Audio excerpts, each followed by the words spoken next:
Hello everyone, आज हम discuss करेंगे बायोलॉजी। यहाँ पर मैं क्लास 9 के बायोलॉजी को डिस्कस करूंगी, चैप्टर 14 द रेस्पिरेटरी सिस्टम। तो चलिए वीडियो को स्टार्ट करते हैं। पहला पॉइंट दे रखा है, the respiration is a vital process in all living organism, it goes on non stop throughout the life. This chapter explain the various aspects related to respiration, the raw material use, the end product formed and the amount of energy liberated. हम यहाँ पर ये भी discuss करेंगे किन raw materials का use किया जाता है रेस्पिरेशन प्रोसेस में, क्या इन प्रोडक्ट फॉर्म्ड होता है, अमाउंट ऑफ एनर्जी कितनी रिलीज होती है, ये सारी चीज़ें हम यहाँ पर डिस्कस करेंगे। Some experiment to demonstrate the mechanism of breathing are very interesting. Now यहाँ पर दे रखा the need of respiration. Respiration is a chemical process, ये एक प्रकार का केमिकल प्रोसेस है जिसमें एनर्जी क्या होती है, रिलीज होती है। किसके ब्रेकडाउन से, तो ग्लूकोज के ब्रेकडाउन से, for carrying our life process. The chemical breakdown occur by utilizing the oxygen. जो केमिकल ब्रेकडाउन होता है वो किसके उपयोग से होता है, तो ऑक्सीजन के उपयोग से, and is represented by the flowing overall reactions. यहाँ पर हमने देख रखा है कि जो ग्लूकोज है इसका ये मोलिकुलर फॉर्मूला है C6H12O6। इसको हम ऑक्सीजन के साथ रिएक्ट करा रहे हैं तो क्या बन रहा है, carbon dioxide, water and energy. यहाँ पर जो एनर्जी रिलीज हो रही है वो दो फॉर्म में होती है, एक हीट एनर्जी और एक एटीपी। ठीक है, एटीपी जो है इनका जो फुल फॉर्म होता है एडिनो ट्राइफॉस्फेट। ठीक है, और जो हमारी जो रिमेनिंग जो एनर्जी बनती है वो हीट एनर्जी होती है। तो मतलब एनर्जी दो पार्ट में, एक हीट एनर्जी और एक एनर्जी जो एटीपी के फॉर्म में होती है।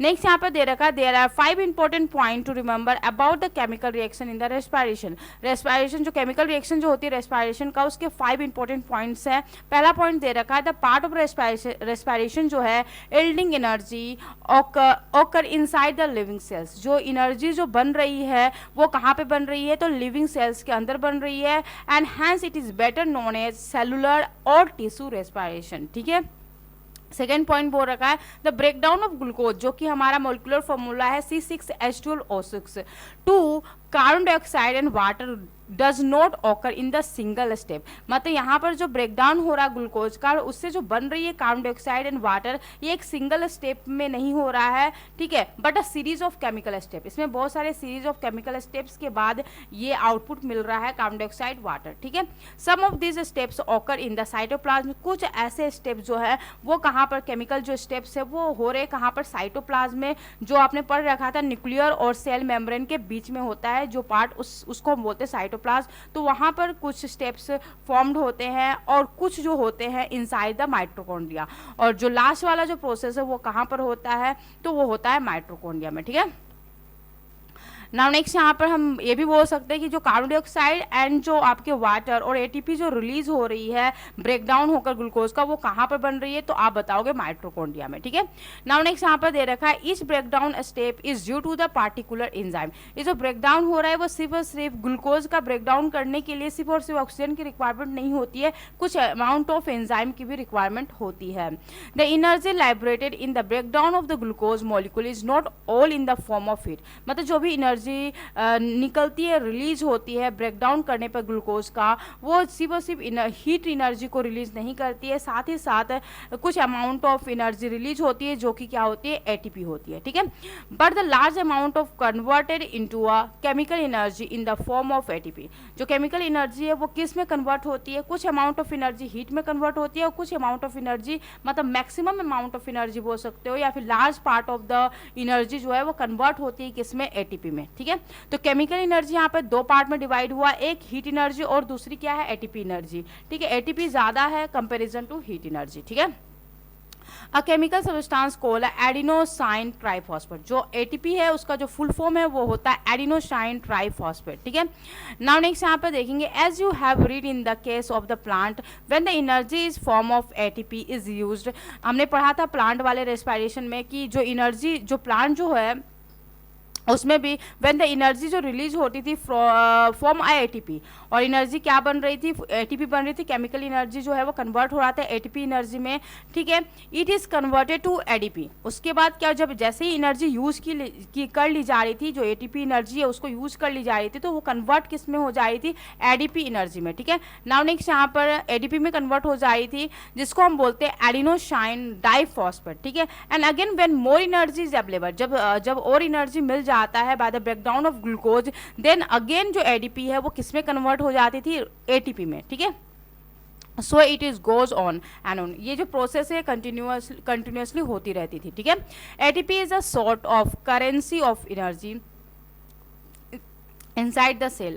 1 moles of glucose one complete oxidation yield 38 molecules of ATP. अगर 1 मोल ऑफ ग्लूकोज जो है वो कम्प्लीटली उसका ऑक्सीडेशन होता है ऑक्सीजन के प्रेजेंस में, केमिकल उसका जो केमिकल रिएक्शन जो होता है कम्प्लीटली होता है, तो कितने मॉलिक्यूल्स फॉर्म करता है एटीपी के, तो 38 मॉलिक्यूल्स फॉर्म करता है एटीपी के, ठीक है। नाउ नेक्स्ट हम यहाँ पर देखेंगे the essential step of cellular respiration are same in plants and animal. पहला यहाँ पर दे रखा है वाई वी नीड रेस्पिरेशन। पहला यहाँ पे पॉइंट जो बोल रखा है, जो इनिशियल जो स्टेप्स होते हैं सेलुलर रेस्पिरेशन का वो प्लांट्स और एनिमल में जो है वो सेम होता है। इसके बाद यहाँ पर दे रखा है वाई वी नीड एनर्जी, हमें एनर्जी की क्यों रिक्वायरमेंट पड़ती है। Body cell need energy for the vast variety of activity in them, some of these are, कुछ यहाँ पर गिवन है, जैसे कि synthesize of proteins from the amino acid, production of enzymes, contraction of muscle for movement, जब आप movement कर रहे होते हो तो आपके मसल्स में कॉन्ट्रैक्शन होता है, उसके लिए भी आपको एनर्जी की रिक्वायरमेंट होती है। Conduction of electrical impulse in the nerve cells में जो सिग्नल का जो सेंड और रिसीव्ड होता है वो किस फॉर्म में होती है, तो इलेक्ट्रिकल इंपल्स के फॉर्म में होती है, तो वहाँ पर भी एनर्जी की रिक्वायरमेंट होती है। नाउ नेक्स्ट 5th नंबर दे रखा है production of new cells by the cell division. Cell division जो होती है, सेल मल्टीपल सेल में जो कन्वर्ट होती है, वहाँ पर भी एनर्जी की रिक्वायरमेंट होती है। In keeping the body warm, body के टेम्परेचर को मतलब बॉडी के टेम्परेचर को वार्म रखने के लिए, मतलब इनसाइड द बॉडी टेम्परेचर को कंट्रोल करने के लिए भी हमें किसकी रिक्वायरमेंट होती है, एनर्जी की रिक्वायरमेंट होती है। हमारे बॉडी का इनसाइड जो टेम्परेचर होता है, आउटसाइड द टेम्परेचर क्या होती है, गर्म होती है, तो उसे भी मेंटेन रखने में किसकी रिक्वायरमेंट होती है, तो एनर्जी की, ठीक है। नाउ नेक्स्ट यहाँ पर डिस्कस करेंगे हम एनिमल नीड मोर एनर्जी। अगर हम बात करें प्लांट और एनिमल्स की, तो ऑफकोर्स एनिमल को ज़्यादा एनर्जी की रिक्वायरमेंट होती है, सिंपल सी बात है, क्योंकि एनिमल्स जो है मूवमेंट करती है, उनमें फिजिकल वर्क जो होती है, मैकेनिकल वर्क जो होती है वो होती है, दैट्स वाई वहाँ पर लॉट्स ऑफ एनर्जी की रिक्वायरमेंट होती है। अगर आप दौड़ रहे हो, आप चल रहे हो, तो वहाँ पर एनर्जी की रिक्वायरमेंट होती है, जो कि आपके प्लांट्स नहीं करते, उनमें मूवमेंट नहीं होता है, दैट्स वाई उनमें हमारे से कम एनर्जी की रिक्वायरमेंट होती है। तो यहाँ पर हम देखेंगे the need for production of energy is greater in the animal than in plants. This is because the animal consume more energy in doing physical work. मतलब जो एनिमल्स होते हैं वो ज़्यादा एनर्जी कंज्यूम करते हैं जब वो फिजिकल वर्क करते हैं। They have to move about for obtaining a food और run away to escape enemy. आप मूव करते हो फूड की तलाश में, या फिर जो दुश्मनों से भागने के लिए आप दौड़ते जो है, उन सभी प्रोसेस के लिए भी आपको एनर्जी की रिक्वायरमेंट होती है। They have to chew their food and have to look after the eggs और young ones and so on. इन सभी के लिए भी उन्हें एनर्जी की रिक्वायरमेंट होती है।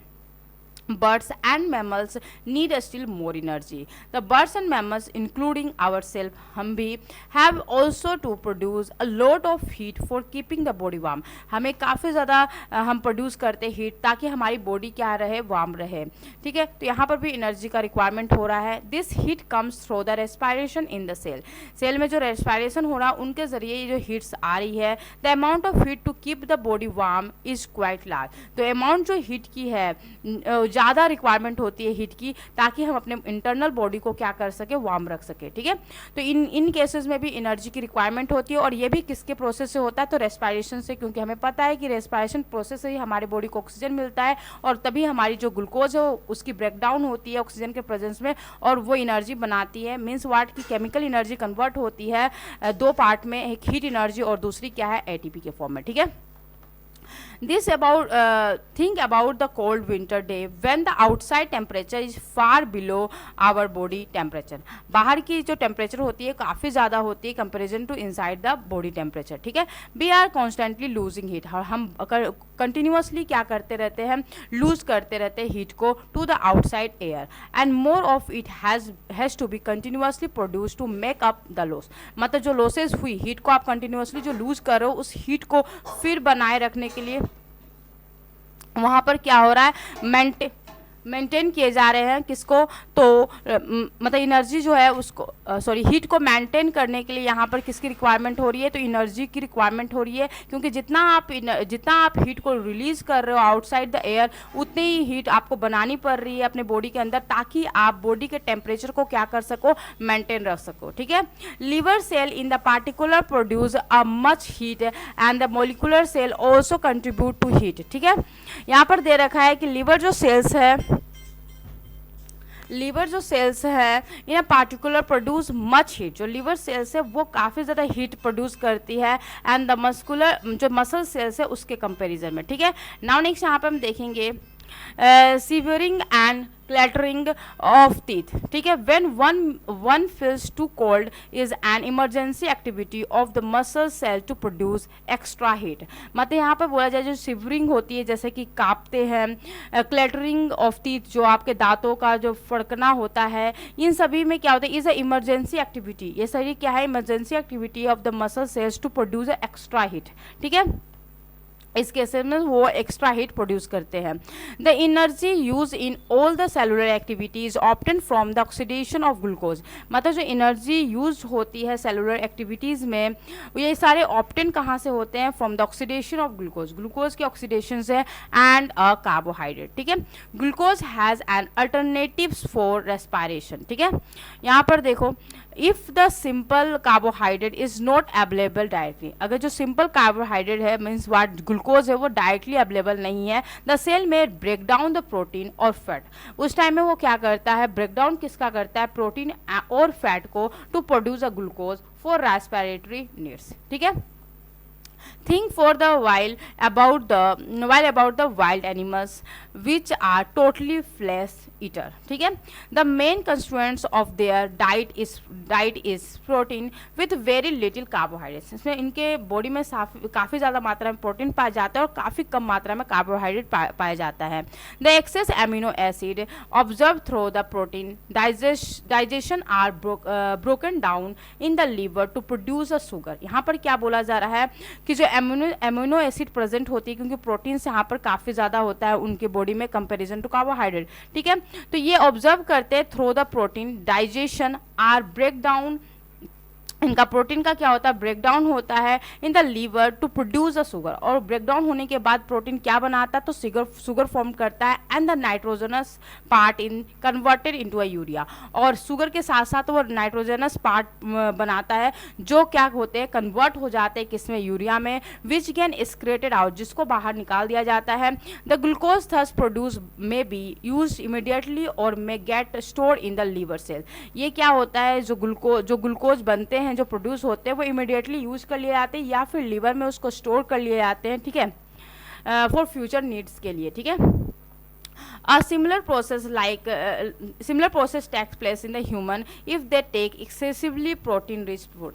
ये सेम प्रोसेस होती है ह्यूमन में भी, जब वो काफ़ी ज़्यादा मात्रा में प्रोटीन को ले लेते हैं, तो प्रोटीन से ही क्या होती है, ग्लूकोज बनती है। ठीक है, नाउ नेक्स्ट, ये प्रोटीन से ग्लूकोज जो है वो कहाँ पर बन रहा है, तो लिवर में बन रहा है, और फिर इसका यूज़ कर लिया जाता है सेल के द्वारा, फिर अगर बच जाते तो उसको स्टोर कर लिया जाता है लिवर सेल में। ठीक है, नाउ नेक्स्ट यहाँ पर दे रखा है प्रोग्रेस चेक में, पहला दे रखा give below is the definition of the respiration with a few blanks to be filled in, write suitable word in the blanks. ठीक है, respiration is a process of releasing, क्या रिलीज करता है, energy. यहाँ पर क्या आंसर होगा, energy by breakdown of, किसके ब्रेकडाउन से होता है, तो ग्लूकोज, है ना, ग्लूकोज के ब्रेकडाउन से, फॉर कैरिंग आउट, क्या कैरिंग आउट करते, तो लाइफ प्रोसेस, है ना।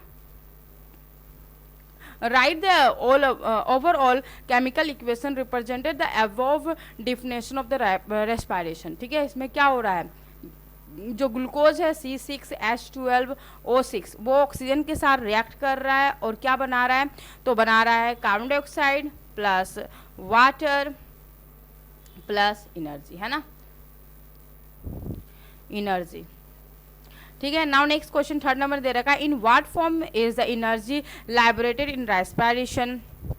उसके बाद बोल रखा है give two example of life activity with need energy. हमने पढ़ रखा था कि पहला पॉइंट जैसे कि यहाँ पे बोला जा रहा है कि क्या क्या क्यों रिक्वायरमेंट है एनर्जी की, तो हमने बहुत सारे पढ़े थे। प्रोडक्शन ऑफ एंजाइम्स के प्रोडक्शन जो हो रही है उनके लिए रिक्वायरमेंट है एनर्जी की। फिर कॉन्ट्रैक्शन जो हो रही है मसल्स का मूवमेंट के लिए, वहाँ पर एनर्जी की रिक्वायरमेंट है।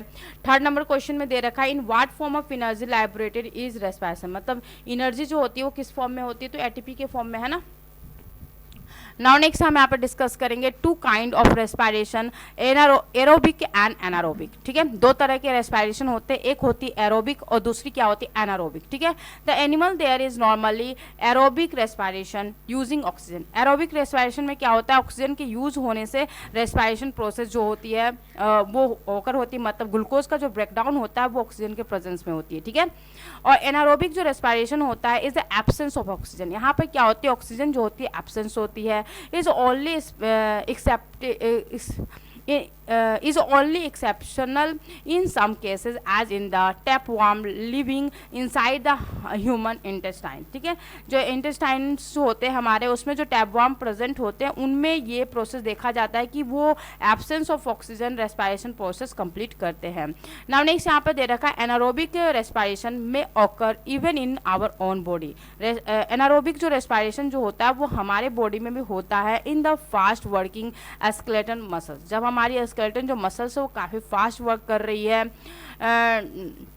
टेम्परली, कुछ समय के लिए temporarily, during the continuous physical exercise as in the fast running, walking over a long distance, swimming, wrestling, weight lifting, ये सभी चीज़ आप कर रहे हो तो उस केसेस में क्या होता है कि our muscle work too fast. हमारी जो मसल है वो काफ़ी जल्दी जल्दी वर्क कर रही होती है but not getting enough oxygen, लेकिन आपको उतनी ज़्यादा ऑक्सीजन नहीं मिल पाती है। इसकी वजह से होता क्या है कि in this situation the muscle are working in the absence of oxygen, मतलब इस केस में क्या होती है जो हमारी मसल्स है वो वर्क कर रही है एब्सेंस ऑफ ऑक्सीजन में। ठीक है, means what, anaerobic respiration to produce extra energy produce करने के लिए वो एब्सेंस ऑफ ऑक्सीजन वो एनर्जी प्रोड्यूस कर रही है। ठीक है, the production of anaerobic respiration is such muscle is lactic acid. ठीक है, accumulation of lactic acid give the feeling of fatigue, मतलब लैक्टिक एसिड की वजह से क्या होता है आपको थकान फील होता है। This is a condition which may be called the oxygen डेप्थ। ठीक है,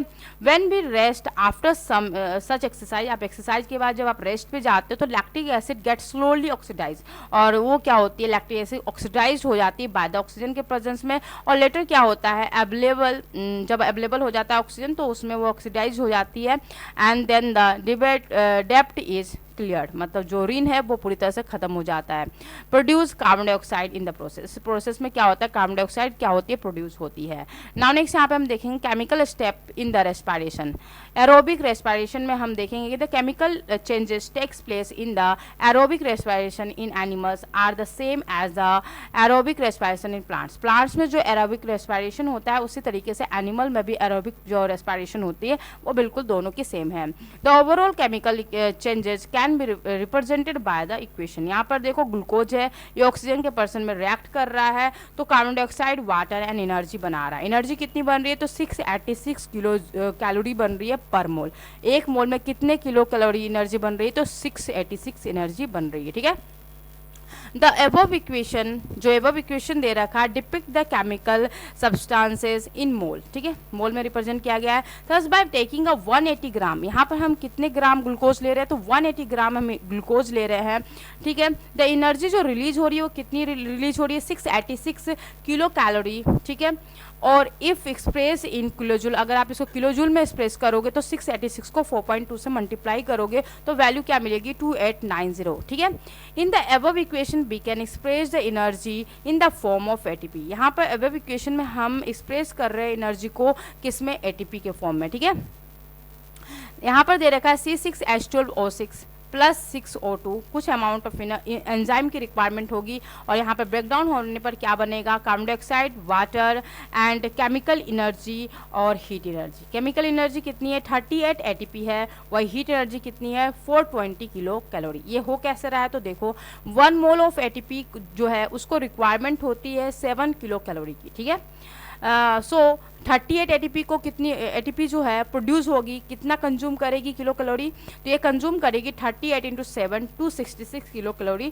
कंज्यूम करेगी। And the rest of the energy जो होगी वो क्या कहलाएगी, 420 जो बच जाएगी इसमें से, वो 420 किलो कैलोरी वो किस में रिलीज होगी, तो हीट में। ठीक है, नाउ नेक्स्ट यहाँ पर दे रखा है anaerobic respiration in animals. In animal cells particularly in the skeleton muscle cells anaerobic respiration में occur when they have to work very fast with insufficient oxygen. ठीक है, बहुत जल्दी आप काम करो, उतनी ज़्यादा ऑक्सीजन नहीं मिल पा रही है, तो कहने का मतलब इनसफिशिएंट अमाउंट ऑफ ऑक्सीजन है, तो उस केसेस में क्या होता है, एनारोबिक रेस्पिरेशन होता है। ठीक है, the overall chemical reactions in anaerobic respiration is summarized as follow. यहाँ पर क्या हो रहा है, ग्लूकोज है, ऑक्सीजन तो है नहीं, तो यहाँ पर जो ग्लूकोज है वो एंजाइम के साथ रिएक्ट कर रहा है और क्या बना रहा है, lactic acid, 2 ATP and heat energy. यहाँ पर भी हीट एनर्जी बन रही है, एटीपी भी बन रहा है और यहाँ पर लैक्टिक एसिड फॉर्म हो रही है। ठीक है, A special point to note in the above chemical reaction in the anaerobic respiration in the animal are as follow। पहला दे रखा है it is a slow process, एक काफ़ी स्लो प्रोसेस होता है। दूसरा दे रखा है the reaction cannot continue for long time, आप काफ़ी लंबे समय तक इस रिएक्शन को नहीं कर सकते हो, क्योंकि जब लैक्टिक एसिड काफ़ी ज़्यादा प्रोड्यूस होता है that is nothing but toxic effect, ये टॉक्सिक इफेक्ट होता है सेल में, which cause the muscle fatigue and मतलब दर्द हो सकता है, थकान हो सकता है, तो ये आप काफ़ी लंबे समय तक नहीं कर सकते। No carbon dioxide is produce, यहाँ पे कार्बन डाइऑक्साइड जो है वो प्रोड्यूस नहीं होता है।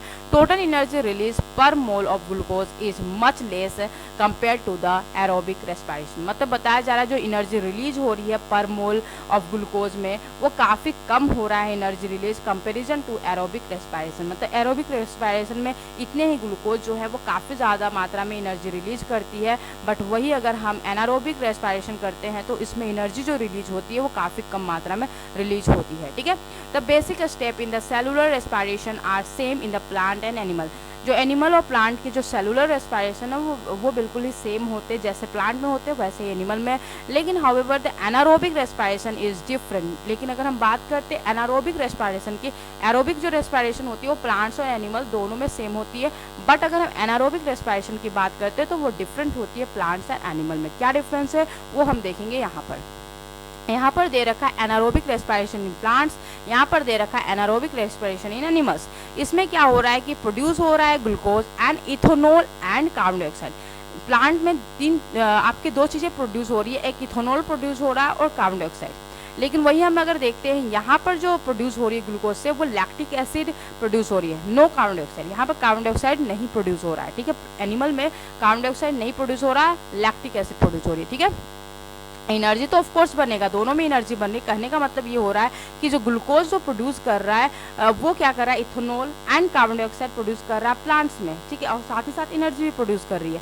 बट अगर वही हम एनिमल की बात करें तो यहाँ पर जो प्रोड्यूस हो रहा है वो लैक्टिक एसिड एंड एनर्जी। ठीक है, कार्बन डाइऑक्साइड यहाँ पर नहीं प्रोड्यूस हो रहा है। ठीक है, नेक्स्ट सेकंड पॉइंट दे रखा है release heat energy is more, जो यहाँ पे हीट एनर्जी प्रोड्यूस हो रही है प्लांट में वो काफ़ी ज़्यादा हीट एनर्जी प्रोड्यूस होगी। रिलीज हीट एनर्जी लेस, यहाँ पर जो हीट एनर्जी प्रोड्यूस होगी वो कम होगी कंपेरिजन टू प्लांट। ठीक है, carbon dioxide release cause forming, यहाँ पर जो नो कार्बन डाइऑक्साइड रिलीज होने की वजह से यहाँ पे फॉर्मिंग होती है, बट यहाँ पर कार्बन डाइऑक्साइड रिलीज नहीं होता है, सो नो फॉर्मिंग। ठीक है, तो ये डिफरेंस थी anaerobic respiration in plants and anaerobic respiration in animal. तो नेक्स्ट जो यहाँ पर दे रखा पार्ट ऑफ रेस्पिरेशन, इनको हम डिस्कस करेंगे नेक्स्ट क्लास में। तब तक के लिए बाय।